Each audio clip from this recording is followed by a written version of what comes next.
Comme je vous ai dit, Paul, dans ce 5e chapitre de sa lettre, fait une transition.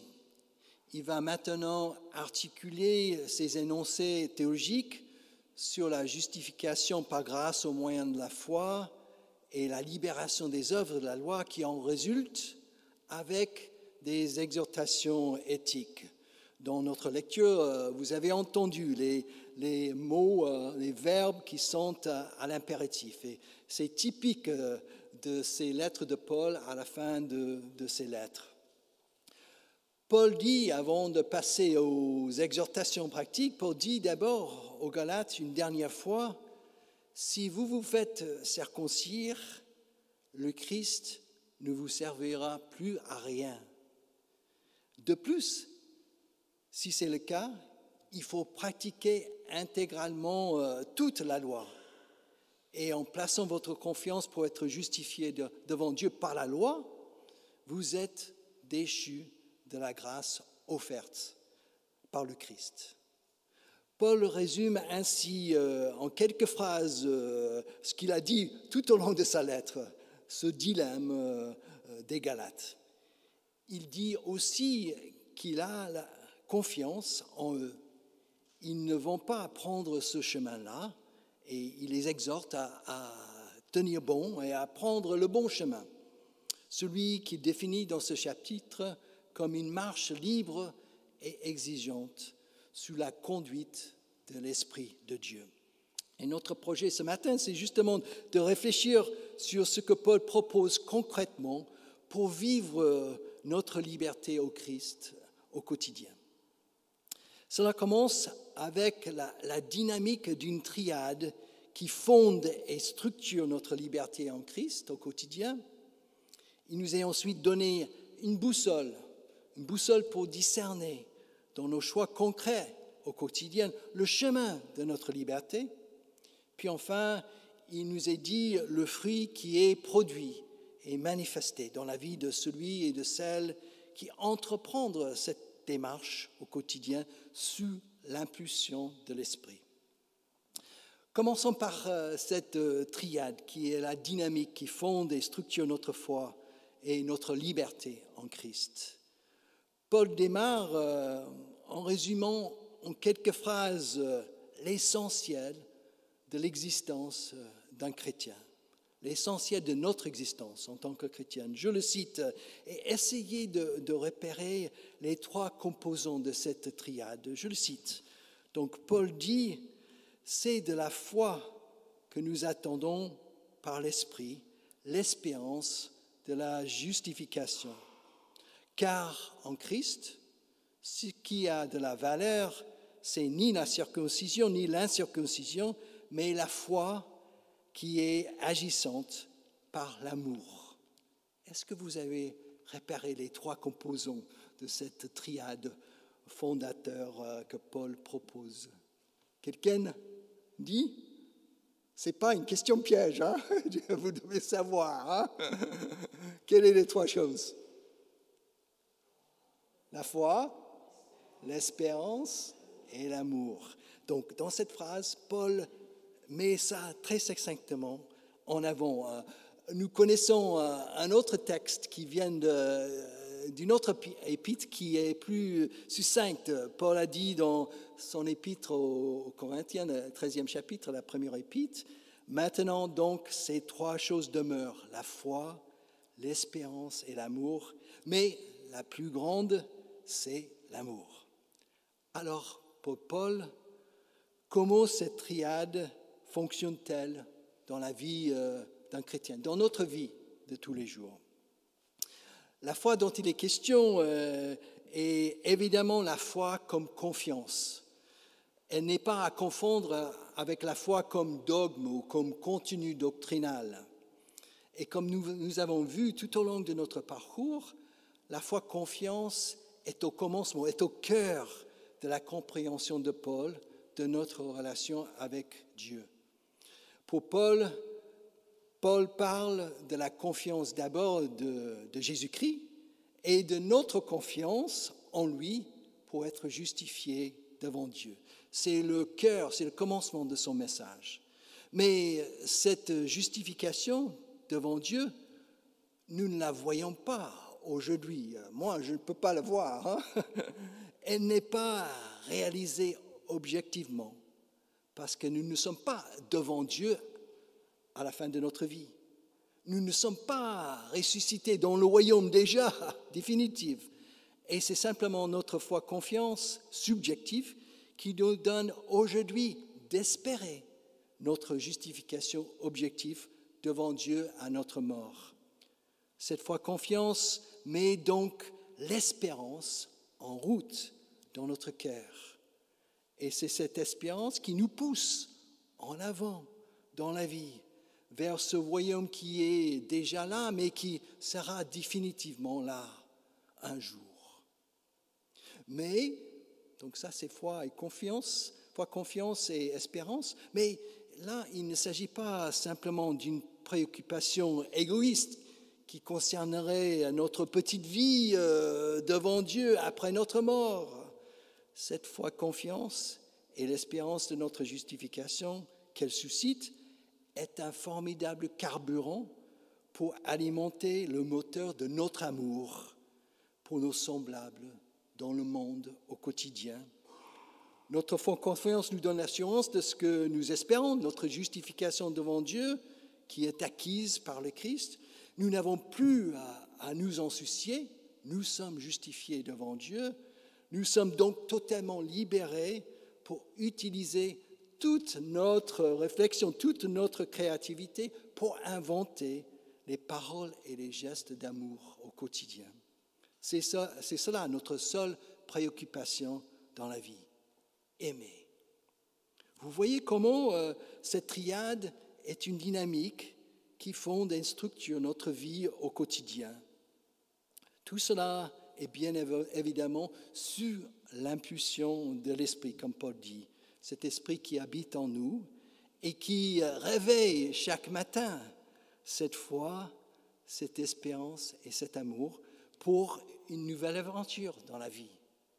C'est intéressant de voir en se levant chaque matin, foi, espérance, amour. C'est la dynamique qui va me pousser dans la vie ce matin. Précisons maintenant ce que Paul veut dire par le mot amour, qu'il considère comme la boussole de notre liberté. Paul dit aux Galates que personne ne sera justifié devant Dieu en faisant les œuvres de la loi. Puis il dit que toute la loi est accomplie dans une seule parole, un commandement. Tu aimeras ton prochain comme toi-même. Paul libère-t-il les Galates de la loi de Moïse pour les mettre sous le joug d'une autre loi, la loi de l'amour, la loi du Christ, comme il l'appelle dans le chapitre suivant, un peu plus loin? Il y a donc une nuance à saisir dans la pensée de Paul.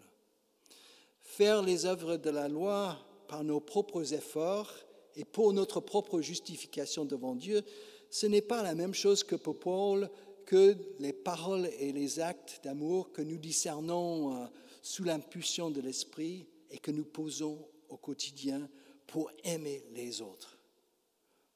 Paul appelle ça accomplir toute la loi. Et d'une façon un peu ironique, Paul incite les Galates à une autre forme d'esclavage, une autre forme de servitude. Il dit, par amour, mettez-vous au service les uns des autres. On peut aussi traduire, soyez esclaves des uns des autres. Vous voyez comment Paul joue avec les mots en les transformant pour expliciter la liberté à laquelle il nous appelle, à laquelle Dieu nous appelle. Donc, la boussole de notre liberté est bel et bien l'amour. Mais le problème, et ça c'est mon problème et c'est sans doute votre problème aussi, c'est qu'il y a une multitude de façons d'aimer, dans une multitude de situations différentes et parfois uniques. Nous comprenons alors dès le début que aimer est une question de discernement, ce qu'il faut faire ou ce qu'il ne faut pas faire dans une situation donnée, et que l'Esprit nous est donné pour ce discernement que chacun de nous est appelé à faire dans chaque situation de notre vie. Et c'est aussi l'amour qui nous aide à définir les limites de notre responsabilité vis-à-vis de nos semblables et le champ de notre responsabilité, là où s'arrête notre liberté et là où commence notre responsabilité vis-à-vis de notre prochain. C'est l'amour qui nous dit cela, dans un discernement sous l'impulsion de l'Esprit. Cette boussole qui est l'amour nous permet aussi de naviguer dans notre monde entre deux extrêmes que nous voyons souvent dans notre monde. Il y a sur un côté le légalisme moral, donc c'est ce côté-là plutôt, à droite, et nous avons beaucoup parlé du légalisme moral. Et c'est ce que Paul combat ici dans sa lettre. Mais il y a l'autre côté aussi, c'est le libertinisme moral qui vient du parti gauche, là, à droite et à gauche. Il y a des deux extrêmes qui nous hantent parfois. Dans notre parcours, comme je viens de dire, nous avons beaucoup insisté sur le légalisme moral dans le combat de Paul pour la liberté des Galates et aussi sur le temps dans lequel nous vivons aujourd'hui. Dimanche dernier, nous avons parlé de courants conservateurs qui traversent nos sociétés et qui produisent des intégrismes venant de l'extrême droite religieuse de toutes sortes. Donc, on peut lister toutes les religions dans cette catégorie-là.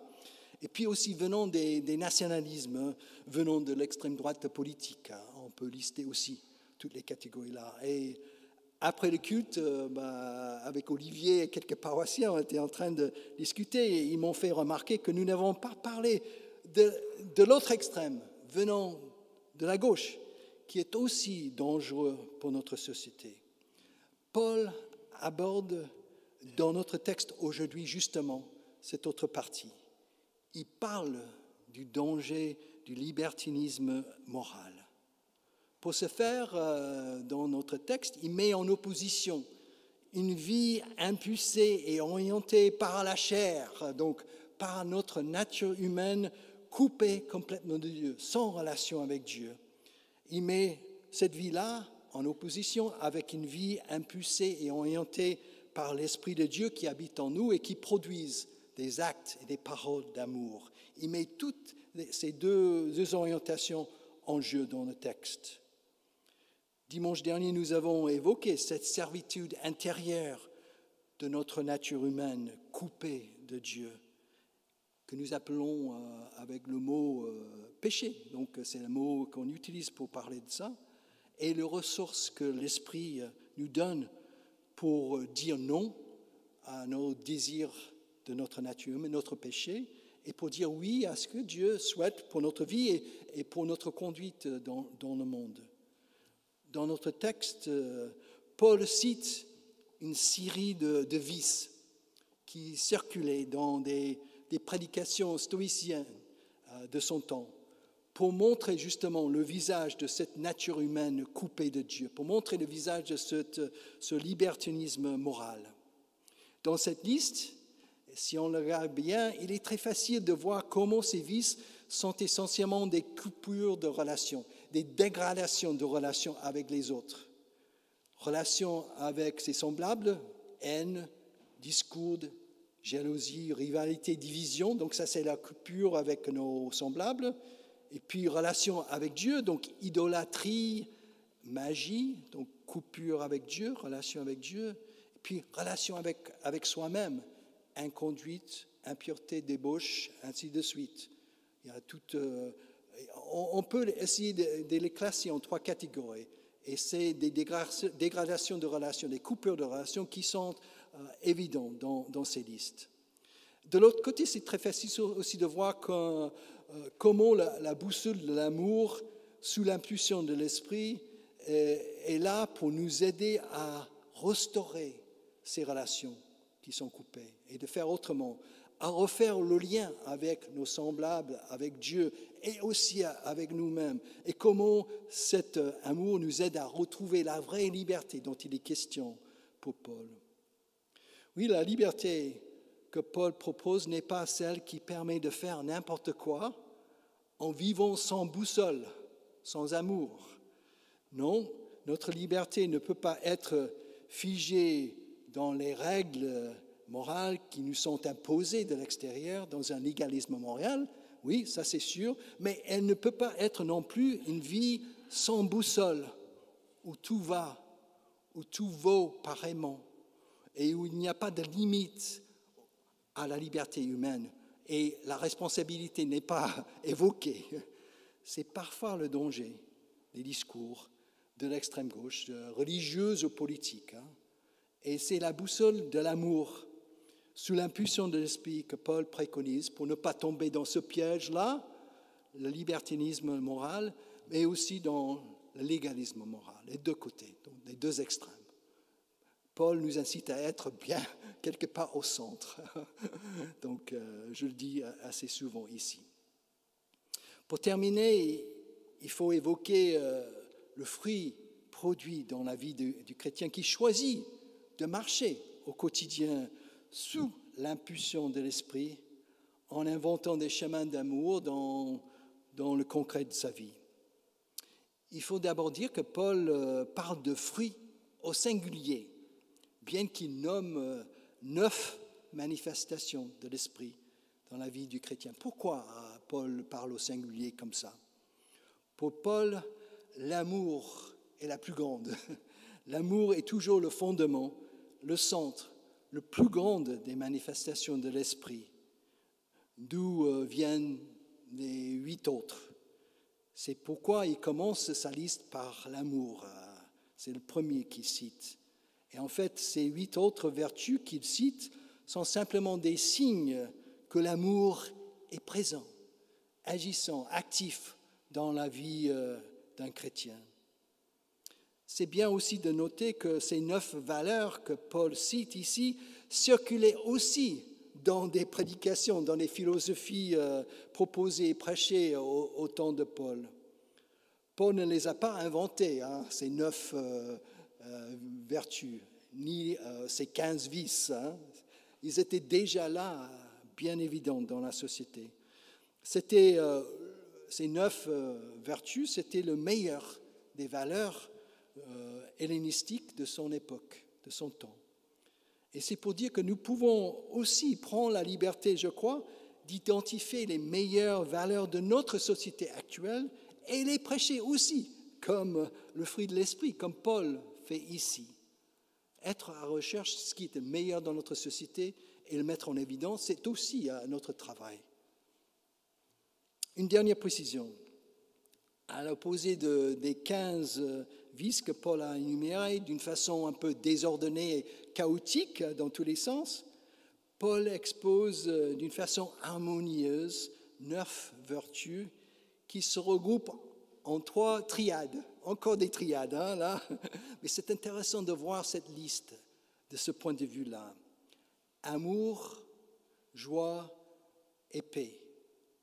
Voilà 3 choses qui sont signes du règne d'amour qui émane de notre vie intérieure sur l'impulsion de l'esprit. Amour, joie et paix, ça vient de l'intérieur de nous.